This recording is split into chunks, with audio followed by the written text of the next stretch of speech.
and we're back with another episode of the Cursewords in Cursive podcast. I believe this is episode number 4, I believe. And I'm flying solo today. My co-host, thank you. My co-host is out saving the world, but she'll be back as soon as she can. Oh, yay. For the next episode. Yeah. And she's with us in spirit.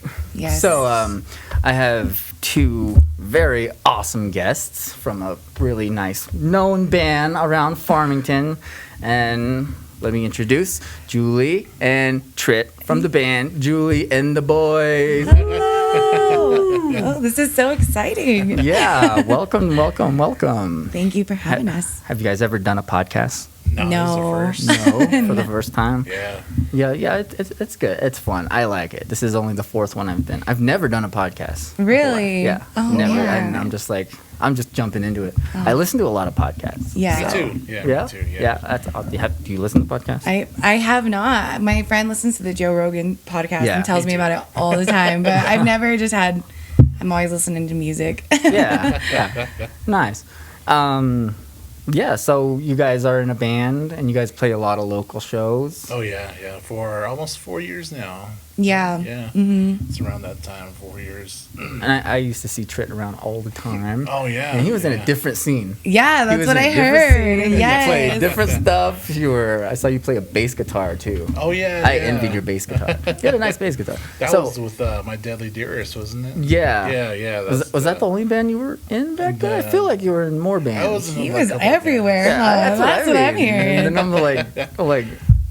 Like If they needed a helping hand, I tried my best, just to help them out. And yeah, we'd I seen your Cursewords and Cursive too. It's like, wasn't that a band before? that too? was. Yeah. I Yeah, remember that hearing was a band Yeah. a long time ago. Yeah, a lot of It's good still on bands. YouTube.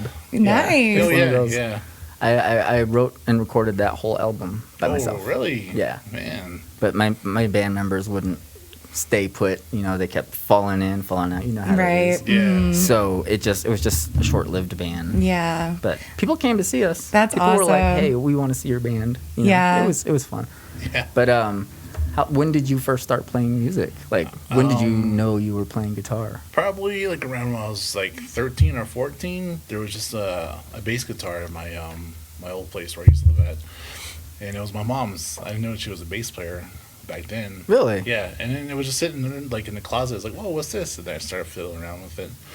And then my brother, he taught me to play Iron Man. From Yeah. Black Sabbath. I think that's a standard. That's a most must common. for every beginner. Yeah. Of course. I learned that too. But I learned it on bass, so I was like, okay, cool. Just like starting to read tablatures, and Yeah. And then eventually, I saw the guitar. My brother had a guitar too. I was like, huh.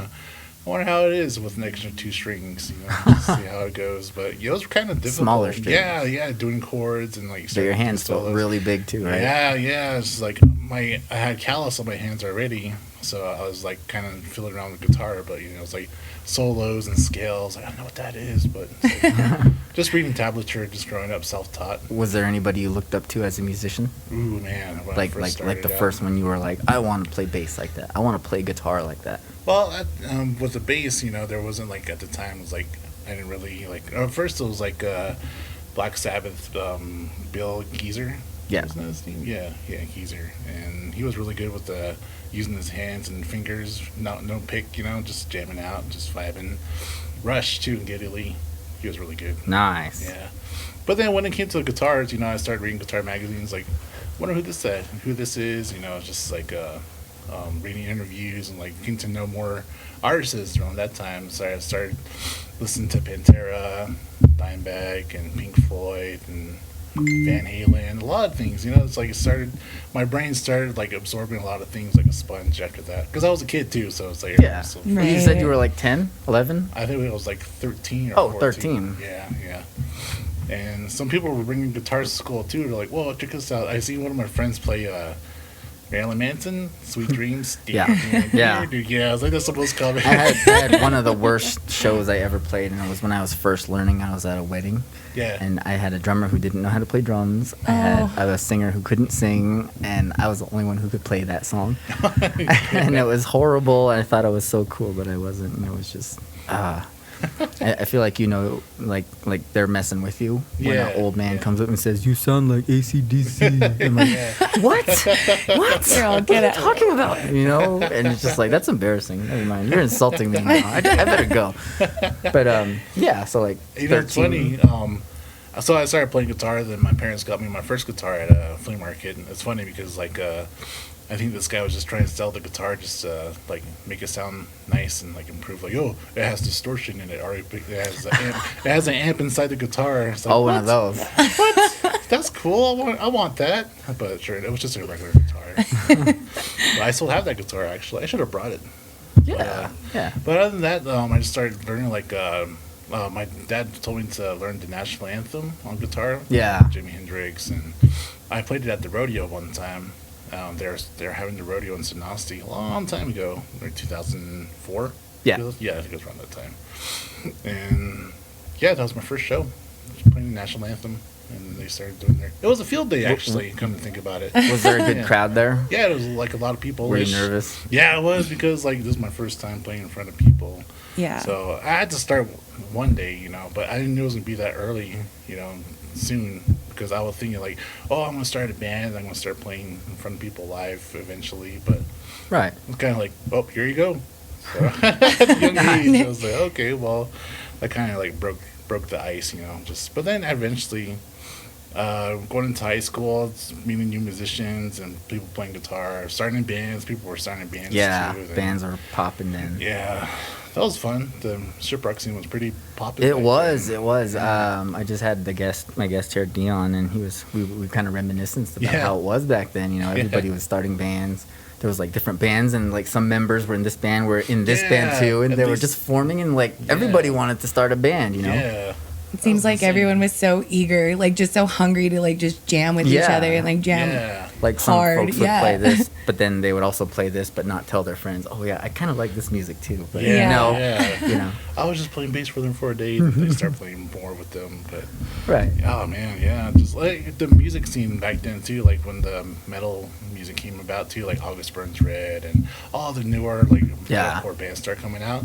Then more people were like, I want to sound like that now. So bands are starting to Like sound, Atreyu, Trivium. Yeah. Ooh, Killswitch Engage. Yeah. It's like I want to sound like that kind of. But even I had the motive, so like, I want to start a band like that too. Something heavy, something.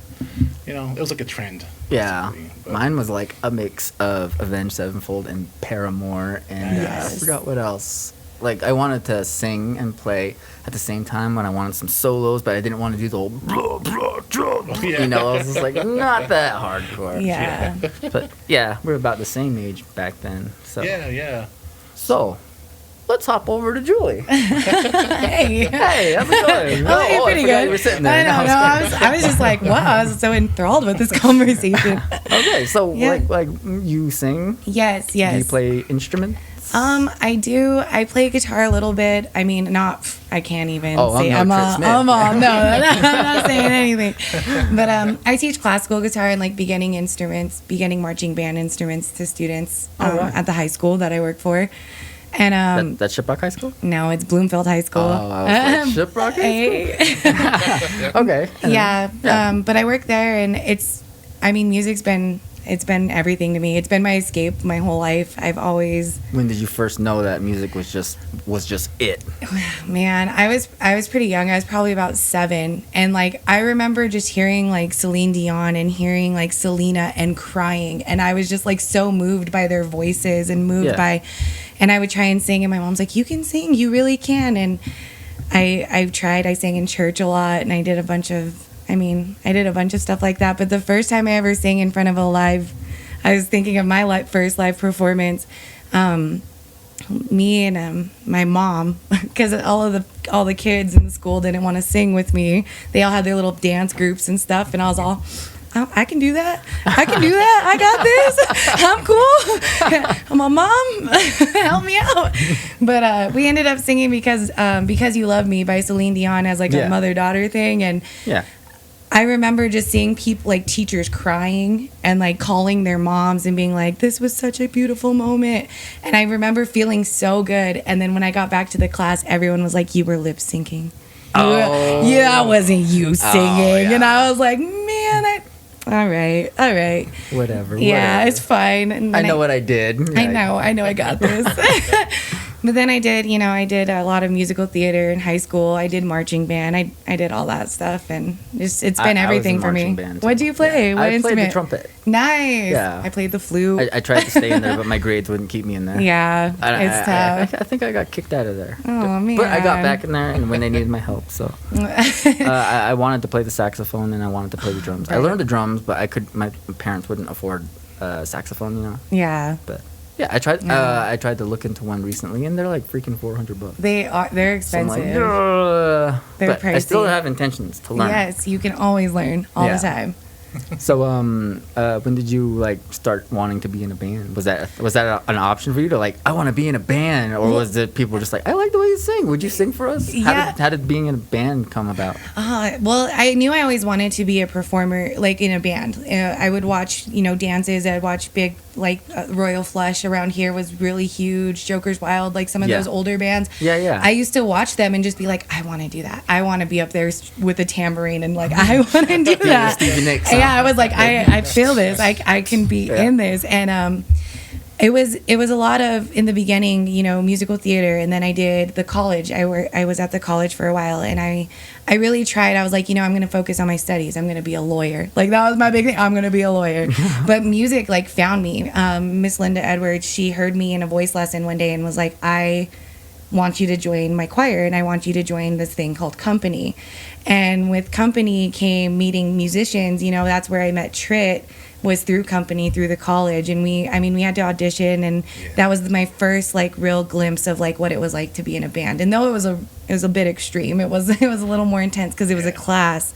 That was the first time I ever got to actually like be in a band. Be in a band. Yeah. And that was a trip. Yeah. Yeah, and Well, that's it felt like boot camp in a way. band boot camp because we had to set up our own equipment, everything, and it really Sound made you system. like, Yeah. yes, you're Was that sing- all your sound system? Oh no, it was the college. college. I mean, they had subs that were like as big as this table, like half this table, just like carrying all summer long. For practice too, like you're like, oh right. Oh, okay. I practice. think I know what you guys are talking about. You guys played in the parks and Yeah. stuff? Okay, I was Yeah. at a park when I was at Brookside Park, and there was college students, and they were all singing and Yeah. performing. This was a long time ago. It was Yeah. probably before you guys showed up there. Yeah. But yeah, I remember that. I Yeah. forgot they do that. And I don't think they do it anymore, but that really was like our first like glimpse of like, whoa, this is like a band life. This is what Yeah. it's like. And it really showed us like it's hard work. Like it is not, Yeah. you don't just go up there and sing. It's a lot of work. I remember that particular moment. There was a guy standing there, and he was like I felt like I knew he was really singing. Like you can feel the air coming out of Oh, his yeah. mouth. And I was standing there watching. He had the microphone. He was like, yeah. And I was just like, jeez, dude, you can sing. And he was like, just right there, Yeah. And the microphone wasn't that loud, but I could just hear his voice. Yeah. You know? Oh, yeah. So I know what you Real. mean by like it's not hard. Or it's not easy work. Yeah. You're really doing it. Right. And there's like no acoustics because it's outside. Oh so god, you it's gotta- like singing to a wall. Like you're just like, even with the wall, there's at least some sort of feedback, like something. Well, we always used to set up by that little area where they have the pizza contests. Yeah, I thought that was the stage. Like, all right, we're gonna play on there. Then no, that's for the pizza contest. Okay, You yeah, guys are- that's where I was. That's where I was standing right there. Not at the pizza thing, but I was right there. On the side, yeah. they Yeah, set on the up side. That's where it yeah. was. I was like, that's kind of an awkward place to. And it put was like this. semi uphill. Yeah. We're all like, we're at a slant. It was Oh, fun. good old days. So when you after you guys were in that, you guys decided you wanted to start your own band. Yeah. Or Yeah. who decided that? How did that come about? Well, How- it's kind of crazy because Tritt is the one. He was like, let's go play at a couple open mic nights. Like, let's Yeah. just go get acquainted. Like, right. I remember we played at a coffee shop and we only had 4 songs like that we knew together, and we were just kind of like, here we go. Let's see what happens. And Tritt was really the driving force. Like he knew of shows on, in Shiprock. He knew of all kinds of stuff, and I was like, I'm ready. Let's go. Well, wherever you need, I'm there. You're on my. Yeah, so let's try it out. It's like new audience, new. This is place. really Yeah. exciting for you, right? At the Yes, time, you're it- like, oh man, I'm in a band. I'm gonna play shows. I'm This gonna, guy I'm gonna. can He jam. can jam so good, and he wants to jam with me. So I'm ready. Let's go. Nice. And then how did Julie and the boys come up? Where's the rest of the boys? The rest of the boys are resting. The Cursewords in Cursive podcast. Available on Spotify or wherever else you get your podcasts.